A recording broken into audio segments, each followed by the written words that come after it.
Hello, welcome to this museum moment. My name is Ellie Gettinger. I'm the education director at Jewish Museum Milwaukee, and I am delighted today.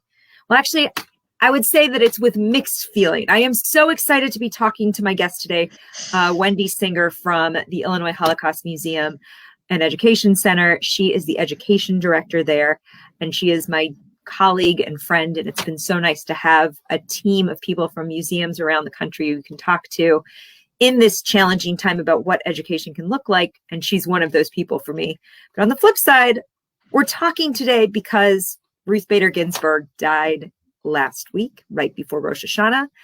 And in thinking about her life and legacy, I had to turn to my fabulous colleague from the Illinois Holocaust Museum because they have a wonderful exhibit that is open and available to the public right now.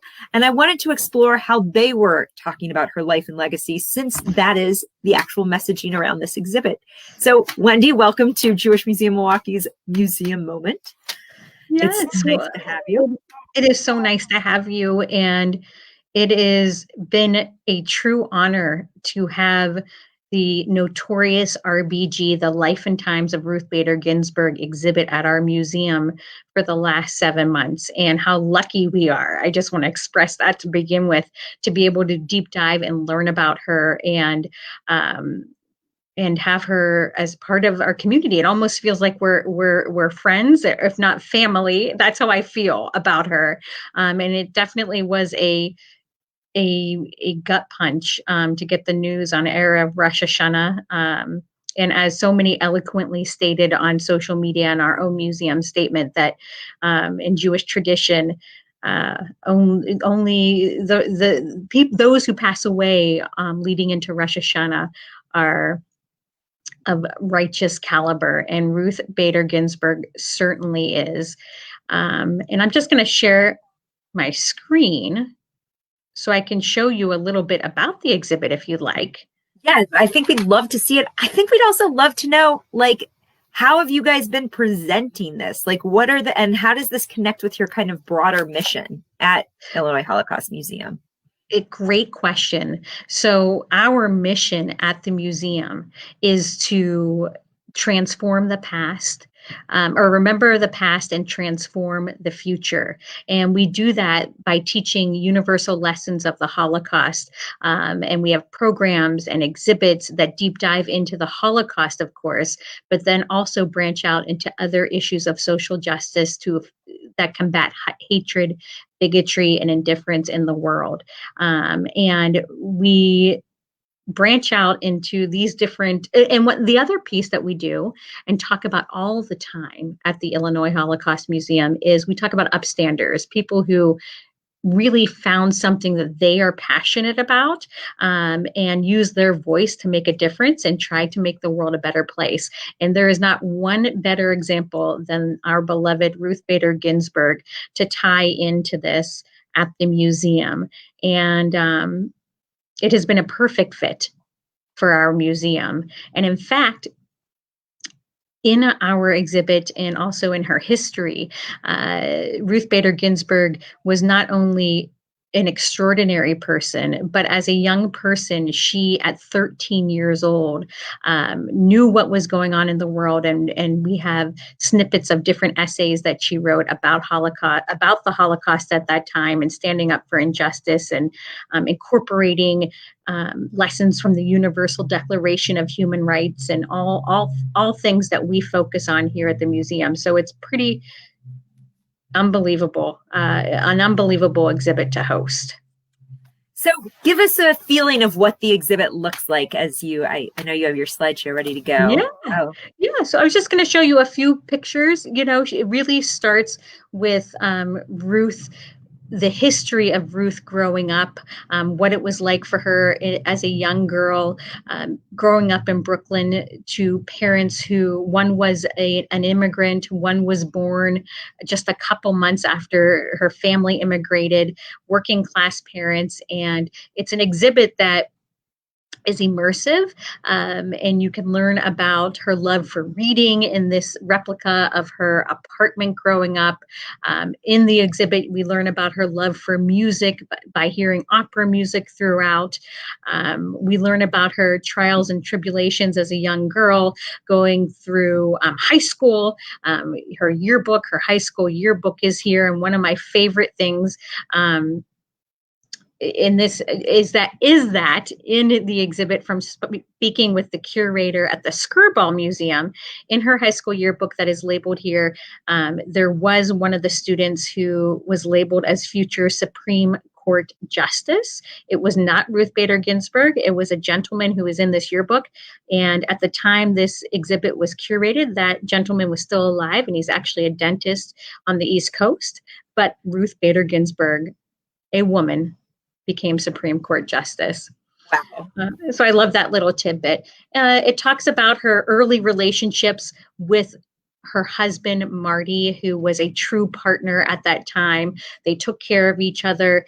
One of the quotes in the exhibit says how one of the greatest pieces of his life has been to support her and her career. Meanwhile, Marty was a tax lawyer who was famous in his own right and really incredible. I think for all of us married people, like their marriage is a hashtag, like marriage goals. That is where we all want to be. I always say everybody needs a Marty. Everybody needs a Marty. And when she passed, my immediate thought was, I hope that they are together again and having a wonderful reunion. And then the exhibit goes into her work at the ACLU. She was a volunteer and then started the Women's Rights Project. It also deep dives into all sorts of cases that she spearheaded, from the one she wrote her first brief to her first majority opinion, Virginia Military Academy versus the U.S., where they allowed women to join the military academy there, and that's still in the news every single year.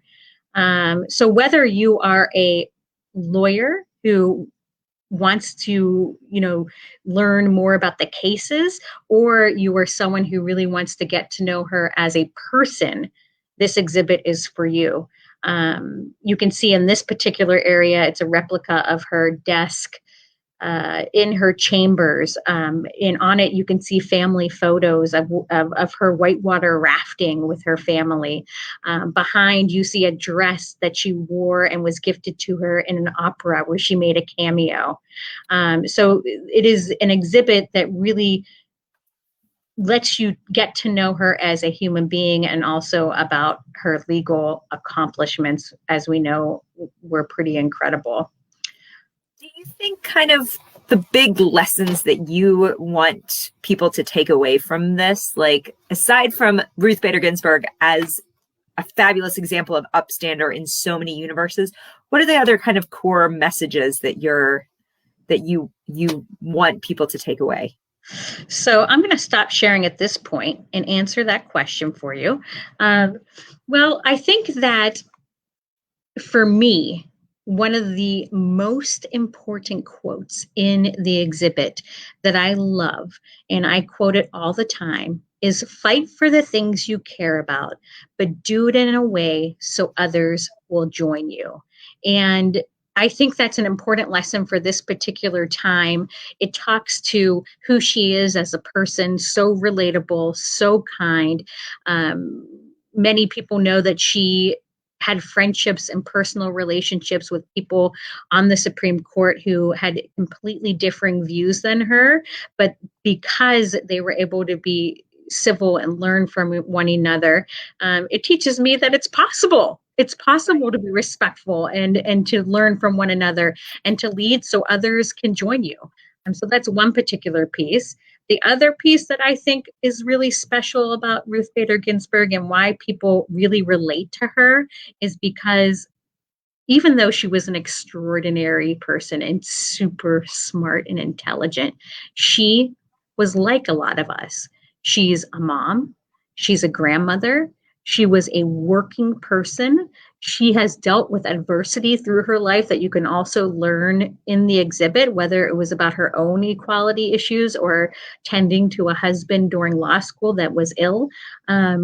She went through things, but she persevered and she did it all while holding a job, being a mom, and being Jewish. They say there were 3 strikes against her when she graduated from law school: being Jewish, being a mom, and being a woman. And she persevered through all of that. So she's a very relatable, incredible person. I think for all of us with daughters that we see her as this incredible model of what you can do and what you the possibilities are endless. You know, the fact that the other guy in her high school yearbook was named most likely to be a Supreme Court justice because they didn't even think about a universe where someone like Ruth Bader Ginsburg could be a Supreme Court justice. Yes. So you guys are open. How can people kind of connect with this exhibit virtually and in real life? What are the ways in which people can access it? So we are open. We are open Wednesdays through Sunday from 10 a.m. to 5 p.m. Doors close at 4, so get here before 4, but you can stay till 5. The exhibit is open. We are incredibly safe at the museum, social distance, arrows pointing you in the right way, and have an amazing team of professionals who make sure everything is clean and ready to go. We have free days on Wednesday. So if people want to come on Wednesdays, it is free. I would definitely suggest you must pre-order your tickets in advance to make sure that, we do have a maximum capacity that is reduced due to COVID-19. So do that in advance. The second thing we have created, which is over 100 tours were booked or not necessarily booked, but inquired about yesterday, over 100 tours for our virtual tour. We have a 45-minute virtual tour of the exhibit where our incredible curator, Ariel Weiniger, gives a really inside VIP type tour virtually. And you can do that. And you can even have a docent who will jump on live and answer any questions at the end. So I wouldn't wait if you're interested, because it is, because of everything, people really want to think about her and learn about her and visit the exhibit. So either way, plan ahead. So thank you so much, Wendy, for making time to come and talk with us. Are there any kind of last things as we're kind of grappling with this challenging moment in American history that are giving you strength going forward in any realm, but in the RBG realm specifically?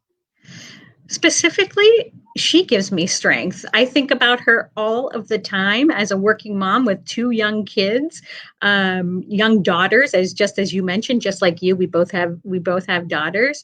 And whenever I get overwhelmed or think I can't do it, I channel my inner Ruth Bader Ginsburg. And I think if she can do it, I can maybe do it a little bit too. And that's what keeps me going. We all need that right now. So everybody, we're going to go out there in this moment. We're going to channel our inner RBG and we're going to be just as notorious. Yes. Thanks for sharing this moment with me. Our moment on Thursday is going to be actually another interview segment. We're going to be talking to Rabbi Moish Steigman, who is the mindful rabbi, about what these 10 days, the Rosh Hashanah Yom Kippur kind of corridor, is all about. So thanks, Wendy, and we will see you Thursday.